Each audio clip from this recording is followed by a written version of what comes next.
Calorosas saudações e zangam-se as comadres, acabam-se as pazes. Luís Marques Mendes teceu duras críticas a Luís Montenegro e que não devem deixar o Primeiro-Ministro muito contente. Ora, muito contente fico eu, ao contrário desta cara do Luís Marques Mendes, quando vejo que vocês metem like nos meus vídeos. Portanto, metam like e subscrevam, partilhem nas vossas redes sociais, já sabem. Código Sousa 10 na Prozis, essas coisas todas, redes sociais, enfim, já sabem o que fazer. Ora, Luís Marques Mendes ontem fez uma análise ao estado do atual governo. Portanto, sem mais demoras, vamos ver. Surpreendeu-me. O Presidente da República, recuperou aquela frase que já tinha usado no processo de Tancos, de apurar responsabilidades, doa a quem doer, porque o Estado tem falhado muitas vezes à sua população. Concorda também com esta visão? Falha demais o Estado português? O Estado falha. E porquê é que falha? É sim, claro. Essa é a questão de fundo. Nós estamos a ver a questão do INEM, mas se olharmos para trás nestes últimos anos, com o governo anterior e com o governo atual, nós temos várias falhas do Estado. Vou apenas exemplificar 4. O Estado falhou há 7 anos em Pedrógão, com os fogos de Pedrógão, falhança brutal do Estado. O Estado falhou uns anos depois em Tancos, naquele assalto que houve a Tancos, falhança brutal do Estado. O Estado falhou recentemente quando houve vários reclusos que fugiram, e reclusos perigosos, da cadeia de Val de Judeus. Uma falha enorme do Estado. E o Estado acaba de falhar, nestes últimos dias, no INEM, com pessoas que faleceram. Ninguém sabe ainda se está uma relação de causa e efeito, mas pelo menos há essa suspeita. Portanto, isto são muitos falhanços do Estado, em pouco tempo. Atenção que esta crítica do Luís Marques Mendes é muito, mas muito profunda. Embora ele não a queira direcionar já, pelo menos até agora, ao Luís Montenegro, reparem que quando ele tece a crítica, diz que estas coisas acontecem tanto no governo atual como no governo anterior. Ou seja, em determinado aspecto, o que o Luís Marques Mendes nos está a comunicar é que entre aquilo que era a eficiência de um governo de António Costa, não há diferença absolutamente nenhuma para aquilo que é a eficiência do Luís Montenegro enquanto novo líder e chefe do Executivo em Portugal. Embora ele seja, enfim, polido na forma como transmite esta ideia, é uma crítica bastante, eu sei que isto é quase uma redundância, mas acérrima, não é? Portanto, vejamos que ele coloca aqui uma série de acontecimentos e escolhe priorizar, bem, sei que são os mais recentes também e importa mais, compreendo isso, mas ele coloca 2 acontecimentos do governo de Luís Montenegro, Val dos Judeus e também, no caso da prisão de Val dos Judeus, e agora também o caso do INEM, e coloca 2 do governo de António Costa em pé de igualdade. Enfim, o Luís Marques Mendes é insuspeito porque, enfim, foi presidente do PSD, líder da bancada parlamentar também, enfim, está ligado ao PSD, como toda a gente sabe. Não sei se esta crítica, com a qual eu concordo, atenção, não estou a discordar, não sei se esta crítica a Luís Montenegro de forma mais acérrima advém de alguma chatice por Luís Montenegro, pelo menos demonstrar que prefere que Leonor Beleza seja a candidata presidencial do que propriamente Luís Marques Mendes. Em todo o caso, louvo o Luís Marques Mendes por esta crítica que me parece claramente acertada. O Estado existe justamente para proteger as pessoas e para proteger bens públicos e não tem acontecido. Bom, aqui chegados, a grande questão é, porquê é que isto acontece? O que é que justifica isto? Porque passam os governos e a situação é sempre igual. E daqui a uns tempos pode acontecer outra fatalidade e outra tragédia. Porquê é que isto acontece? Em primeiro lugar, há muitas razões. Desde logo há sempre uma que é fácil apontar. Falta de dinheiro, falta de investimento financeiro. Mas eu acho que há uma aqui que é uma atitude dos governos, dos ministros. Seja do PS, seja do PSD. Que é assim, de um modo geral, os governos não agem. Não tomam iniciativa de ir ao fundo das questões, aos problemas estruturais. Só reagem. Há uma calamidade, reagem. Há uma tragédia, reagem. Há uma reportagem de uma televisão, reagem. São reativos. São reativos e não são ativos. E porquê é que não são ativos? Umas vezes é por medo de tocar nos assuntos. Outras é por incapacidade. Pois. E outras muitas vezes é por falta de tempo. Os ministros são bombeiros, vão a tudo. E depois acabam por não ter tempo e descuram as questões de fundo, as questões estruturais. Eu aqui discordo um bocado dele. Acho que as questões relacionadas com ministros e com esta questão de incompetência, eu não digo que os ministros não trabalhem, não é essa a questão. A verdade é que nós temos um dos maiores governos de sempre, não é? Este governo atual de Luís Montenegro, em termos da sua dimensão, é exatamente do mesmo tamanho, em termos de ministérios e de secretariados de Estado, praticamente igual, numericamente falando, ao de António Costa. E António Costa teve o maior governo de sempre, não o último, mas o penúltimo.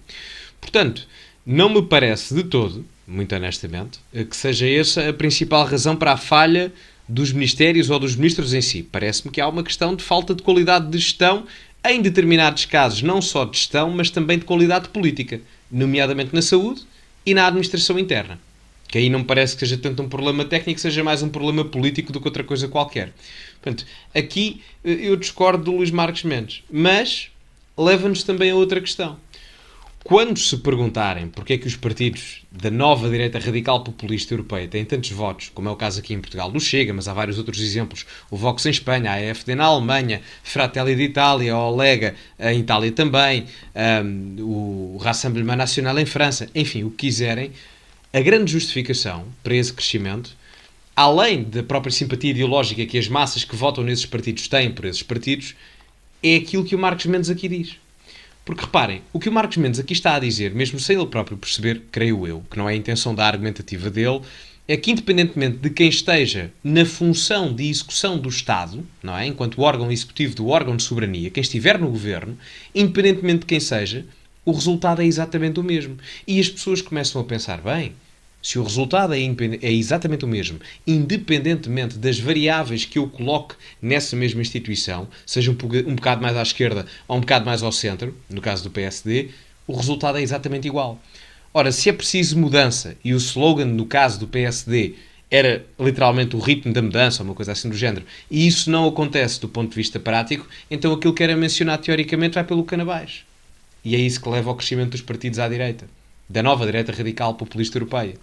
Portanto, enfim, eu chamo-lhes partidos da nova direita radical porque é a nomenclação académica, porque alguns, na minha opinião pessoal, eu não, por exemplo, no caso do Chega, o Chega não me parece ser um partido de direita radical, parece-me ser um partido de direita standard, se querem que vos diga, do que propriamente radical. Os partidos do leste da Europa, não é o tópico do vídeo, mas só este pormenor que acho que é importante, os partidos do leste da Europa, esses aí sim, já numa vertente mais radical, claramente, do que o Chega comparado a esses partidos da direita do leste europeu, é mais moderado. Mas aqui em Portugal, enfim, nomenclar-se-á como direita radical, mas eu acho que vocês percebem a ideia. E esta questão estrutural do Estado normalmente não se debate mesmo em público. E é por isso que estou aqui a fazer esta reflexão. Segundo dado, mesmo de quando atuam, quando tomam a iniciativa, os governos, do modo geral, são muito lentos, muito burocráticos. Um exemplo. Esta semana tivemos o caso da Justiça, vários casos da Justiça a aprovar isso mesmo. Sim, os casos da Justiça, já para não falar dos casos da Justiça, mas eu vou-lhe dar um exemplo também do INEM. Segundo o Expresso deste fim de semana, a Ministra tinha anunciado uma comissão para propor uma reestruturação do INEM e tinha anunciado, previsto isso, antes do verão.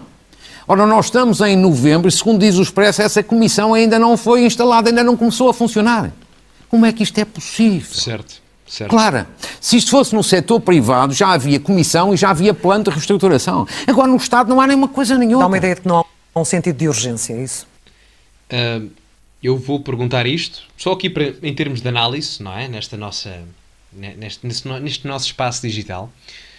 Se uma empresa funcionasse como o governo português funciona, vocês acham que ela já não tinha dado entrada em falência? Faço aqui a questão. Ou, dou até outro exemplo, se a maior parte dos ministros e secretários de Estado, ou o próprio primeiro-ministro, se comportasse numa empresa privada, a nível profissional, como se têm comportado nos últimos meses, com estas falhas a nível do setor público, vocês acham que todos eles, ou a grande maior parte, continuavam a ser empregados ou eram despedidos? Não é? Portanto, não se comportem no público de uma forma que não se iriam comportar no privado. Façam este exercício. Se a Ministra da Saúde, a Administração Interna, alguns secretários de Estado, seja o que for, se comportassem numa empresa privada como se têm comportado a nível laboral enquanto representantes do Estado português, acham que ainda mantinham o emprego? Em muitos casos, talvez não. Portanto, este exercício até é interessante. É burocracia, é lentidão. É tudo para empurrar com a barriga e não para fazer. E isto é de todos os governos e de todos os ministros. Terceiro, há também um problema sério na nomeação de gestores. Dos gestores, dos administradores, dos vários setores do Estado. Qual é o problema? Não quer dizer que o Estado não tenha muitos gestores competentes e experientes, mas também tem muita gente que não tem experiência, que não tem tarimba, que não tem cálculo, que não tem experiência para lidar com estes problemas. Portanto, há muito uma lógica, muitas vezes, de escolher por razões políticas e não tanto por razões de experiência. Há alguns casos em que a razão política, nomeadamente no caso dos ministros, é importante, mas no Estado em geral, na máquina em si, onde é preciso um bocado mais de tecnicismo, digamos assim, aí que acabo por concordar com ele, sem dúvida. É uma crítica, atenção, muito dura do Marcos Mendes. Ele é polido a falar e a transmitir e a exteriorizar as ideias, mas é uma crítica muito acérrima ao Luís Montenegro. Sem dúvida. Nunca vi o Marcos Mendes assim tão ágil, não é? Gostei de ver, a sério. Gostei de ver. Acho que faz todo o sentido, não é? Então, eu acho que não, quando se está na oposição ideologicamente, que não é o caso do Luís Marcos Mendes, mas é importante criticar, mas criticar com razão. Por isso é que eu no início não gostava muito de criticar o Luís Montenegro e o Governo, porque estavam lá há um mês, há 2, há 3, enfim, era complicado, porque depois até do ponto de vista de crítica é complicado criticar alguém que está há tão pouco tempo, não é? E a maior parte das coisas que tem a fazer ainda tem a ver muito com aquilo que era a governação anterior. Agora, enfim, já estamos quase em dezembro, não é? Já passou quase 8 meses, não é? Eles tomaram posse em abril, em 8 meses muita coisa já aconteceu, não é? E portanto já dá para fazer uma análise mais compacta, mais concisa, mais geral e críticas mais profundas. Enfim, digam-me vocês a vossa opinião nos comentários, metam like no vídeo, subscrevam o canal, partilhem nas vossas redes sociais. Ficamos por aqui. Código Sousa 10 na Prozis para 10% de desconto no segundo link da descrição. E como é habitual, acima de tudo, cultivem-se e até à próxima.